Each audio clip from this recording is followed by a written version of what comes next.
क्या उत्तराखंड के श्रीनगर में अलकनंदा नदी के किनारे एक पुराना शहर दफन है? क्या नदी किनारे की रेत के कई नीचे किसी दौर में गढ़वाल राज्य का ये विशाल राजमहल दबा हुआ है? इस वीडियो में हम कुछ दुर्लभ तस्वीरों और कुछ ऐतिहासिक तथ्यों के जरिए ये सदियों पुराना रहस्य जानने की कोशिश करते हैं।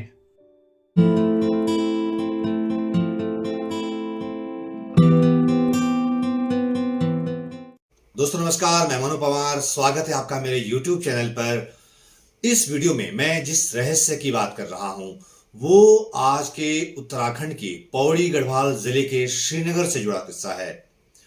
वो श्रीनगर आज पौड़ी गढ़वाल जिले की एक तहसील है, लेकिन ये शहर लगभग 300 साल तक गढ़वाल राज्य के राजाओं की राजधानी रहा है।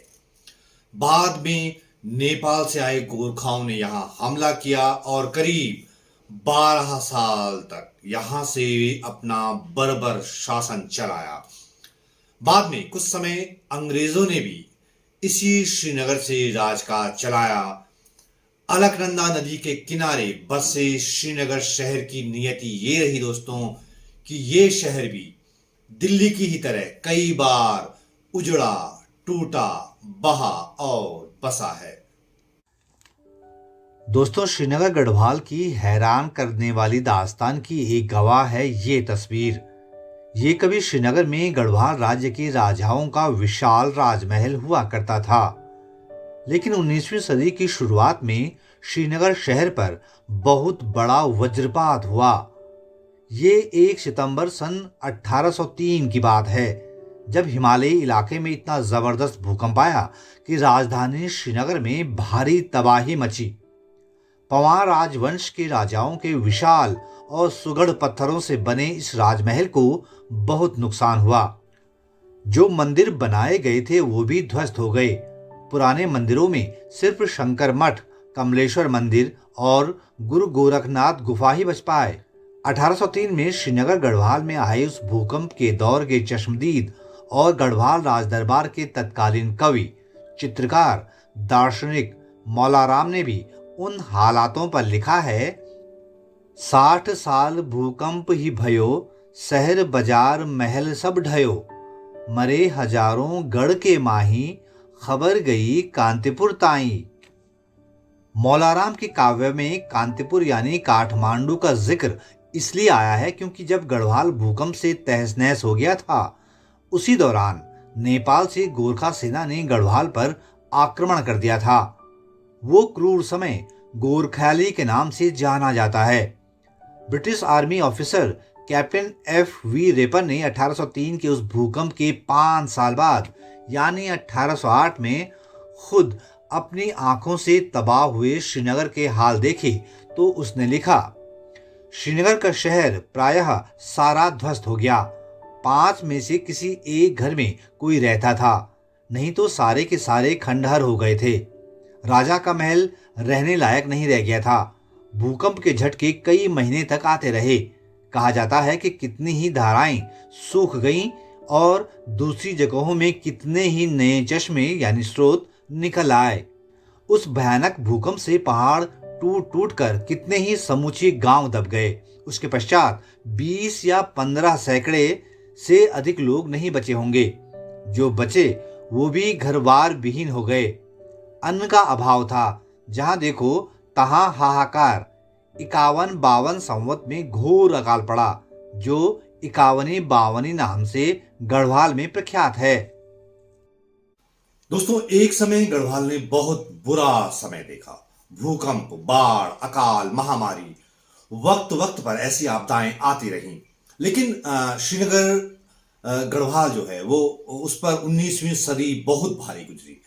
इस शहर को पहले 19वीं सदी की शुरुआत में ही 1 सितंबर 1803 को आए भयानक भूकंप ने उजाड़ दिया। उसके बाद नेपाल के गोरखा शासन की बर्बरता ने लहूलुहान किया और फिर 19वीं सदी गुजरते गुजरते अलकनंदा की जो सहायक नदी है बिरही गंगा, वहां उससे आई भीषण बाढ़ ने ऐसा कहर बरपाया कि जीवन से धड़कता हुआ श्रीनगर शहर मिट्टी में मिल गया।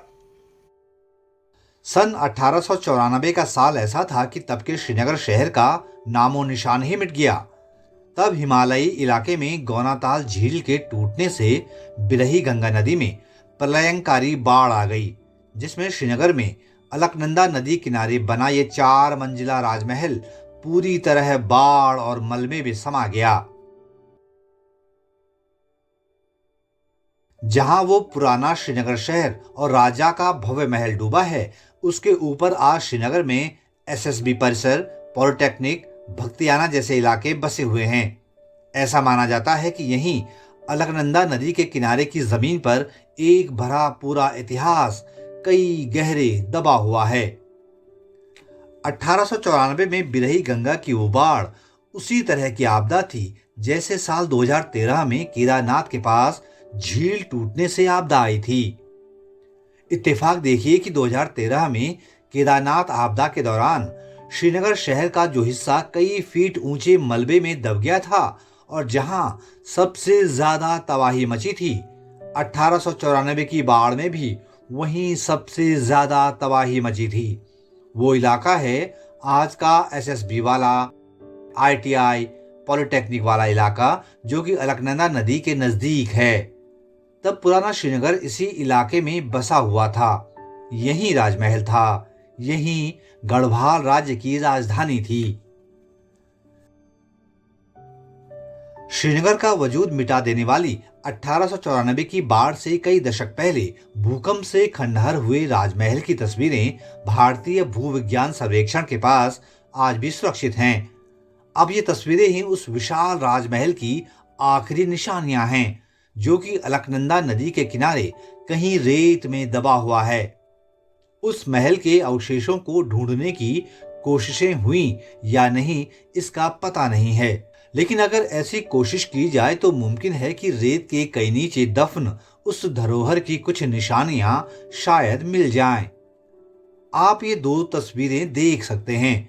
1803 के भूकंप से पहले श्रीनगर में राजमहल की भव्यता कैसी थी और भूकंप के बाद वो भले ही खंडहर हो गया था, लेकिन उसकी बुलंदी उसमें भी झलक रही थी। अब आपके मन में एक स्वाभाविक सा सवाल आ रहा होगा कि इसकी पुष्टि कैसे की जा सकती है कि जो पुराना श्रीनगर शहर था और जो गढ़वाल के राजाओं का राजमहल था, वो अलकनंदा नदी के किनारे में स्थित था, जहां की आज एसएसबी परिसर है, आज राजकीय पॉलिटेक्निक है, भक्तियाना वाला इलाका है। तो ये जानने समझने के लिए मैं आपको कुछ दुर्लभ चित्र दिखाने जा रहा हूं। पुराना श्रीनगर शहर कैसा था, इसका पता हमें गढ़वाल राज्य के चित्रकार, कवि, दार्शनिक मौलाराम के बेटे ज्वालाराम के 18वीं 19वीं सदी में हाथ से बनाए एक रेखा चित्र से मिलता है। मौलाराम के पौत्र ज्वालाराम का बनाया पुराने श्रीनगर का यही वो चित्र है जिसमें सबसे नीचे की तरफ अलकनंदा नदी बहती हुई दिख रही है। जिस षड्यंत्र वाले विशाल पत्थर से श्रीनगर का नामकरण हुआ माना जाता है, वो विशाल पत्थर दाईं तरफ नीचे अलकनंदा नदी में पड़ा हुआ दिख रहा है। चित्र के बाईं तरफ नदी के नजदीक पंवार राजवंश के राजा अजयपाल का बनाया राजदरबार भी दिख रहा है, जबकि ऊपर थोड़ा ऊंचाई वाले हिस्से में गोरखनाथ मठ और कमलेश्वर मंदिर भी दिख रहे हैं, जो आज भी मौजूद हैं। हालांकि मठ के मुकाबले 4 मंजिला विशाल राजमहल छोटा दिख रहा है, लेकिन कहा जाता है कि ऐसा गोरखनाथ मठ की महत्ता को दर्शाने के लिए चित्रकार ने किया। जिन ज्वालाराम ने अपने हाथ से पुराने श्रीनगर का ये चित्र बनाया, उनका समय 1788 से 1848 के बीच माना जाता है। अलकनंदा नदी के किनारे शंकर मठ मंदिर, गुरु गोरखनाथ की गुफा और कमलेश्वर महादेव मंदिर, ये तीनों मंदिर उसी पुराने श्रीनगर की निशानी के तौर पर आज भी हैं। नदी किनारे वाले इलाके के मुकाबले अपेक्षाकृत ऊंचाई पर स्थित गुरु गोरखनाथ मंदिर 19वीं सदी के इस हाथ से बने चित्र में भी सबसे ऊपर दिख रहा है। ये आज भी गुरु गोरखनाथ मठ मंदिर गुफा के नाम से जाना जाता है। पुराने श्रीनगर को जानने समझने के लिए ये एक और पेंटिंग मदद करती है, जो कि 18वीं सदी के आखिरी बरसों की है। इसे British landscape painter Thomas Daniel ने बनाया था। इस पेंटिंग के बनने का दौर 1789 से 1794 के बीच का है। तब थॉमस डेनियल अपने भतीजे विलियम डेनियल के साथ कलकत्ता से चलकर मई 1789 में श्रीनगर गढ़वाल पहुंचा था। वे इसी रस्सी के पुल के जरिए ही श्रीनगर में दाखिल हुए थे। उन्होंने श्रीनगर में अलकनंदा नदी के ऊपर बने रस्सों के इस पुल की पेंटिंग बनाई थी। उन दिनों गढ़वाल का राजा अपने भाई के साथ सत्ता संघर्ष में उलझा हुआ था, इसलिए थॉमस और उसके भतीजे विलियम को श्रीनगर छोड़ने को कहा गया। लिहाजा वो और चित्र नहीं बना पाए और लौट गए।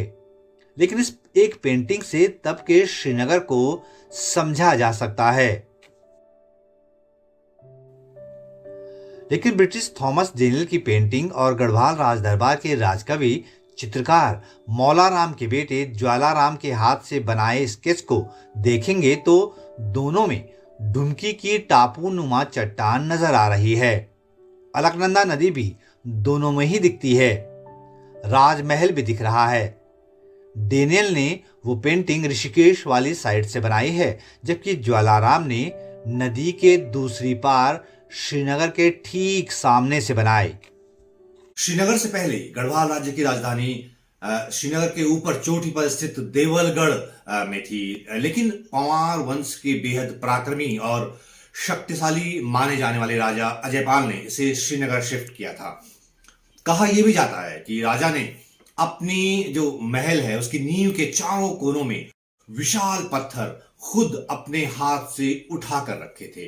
कुछ जगहों पर इसका जिक्र भी मिलता है कि वो पत्थर राजा के खुद की वजन के 8 गुना ज्यादा थे। तो ये भी जनश्रुति है कि राजमहल के निर्माण के लिए नीला हरा पत्थर जो है श्रीनगर के पास नैथाना गांव है, वहां की स्थानीय नदी से लाया गया था। गढ़वाल के राजा अजयपाल का बनाया वो राजमहल बेहद भव्य था। ऐसा जिक्र मिलता है कि उसमें प्रवेश करने के लिए 4 खुली थी। अंदर भव्य दरबार था, रानी का निवास था, शयन कक्ष थे, रसोई थी, पूजन कक्ष था, बैठक और चित्रशाला भी थी। महल के लिए राजा ने अलकनंदा नदी के ठीक किनारे ऐसी जगह चुनी जहां से बर्फ से ढकी हिमालय की चोटी नंदा दिखती थी, जो कि पंवार राजवंश की इष्ट देवी थी।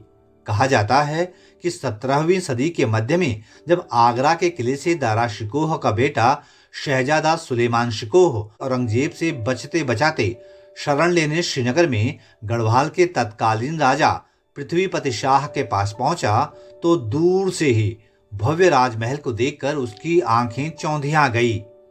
वो उस राजमहल की खूबसूरती पर फिदा हो गया, जबकि सुलेमान खुद मुगलों के विशाल किले से आ रहा था।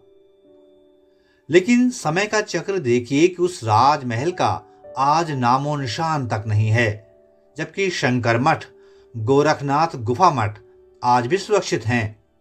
ऐसा लगता है कि गढ़वाली की ये कहावत भी मानो इसी पर बनी होगी, राज डूब जालू मठ रह जालू, जिसका हिंदी में मतलब हुआ राज डूब जाएगा लेकिन मठ रह जाएगा। तो दोस्तों, मुझे उम्मीद है कि ये वीडियो आपको जरूर पसंद आया होगा। मुझे हमेशा की तरह आपके फीडबैक का इंतजार रहेगा। आप नीचे कमेंट बॉक्स में अपने कमेंट भी जरूर लिख सकते हैं। अगर वीडियो आपको अच्छा लगा तो इसे दूसरों तक जरूर पहुंचाइएगा, उसे शेयर कीजिएगा। और हाँ, जिन दोस्तों ने अभी तक मेरे YouTube चैनल को सब्सक्राइब नहीं किया है उनसे गुजारिश है कि फटाफट सब्सक्राइब करें और बेल आइकन पर भी क्लिक करें। इससे होगा ये कि ऐसे अनसुने किस्से और अतीत से जुड़ी जो रहस्यों से के जो वीडियो हैं मैं आप तक पहुंचाता रहूंगा और आप उसे मिस नहीं करेंगे। तो दोस्तों, ये वीडियो देखने के लिए आपका बहुत बहुत धन्यवाद।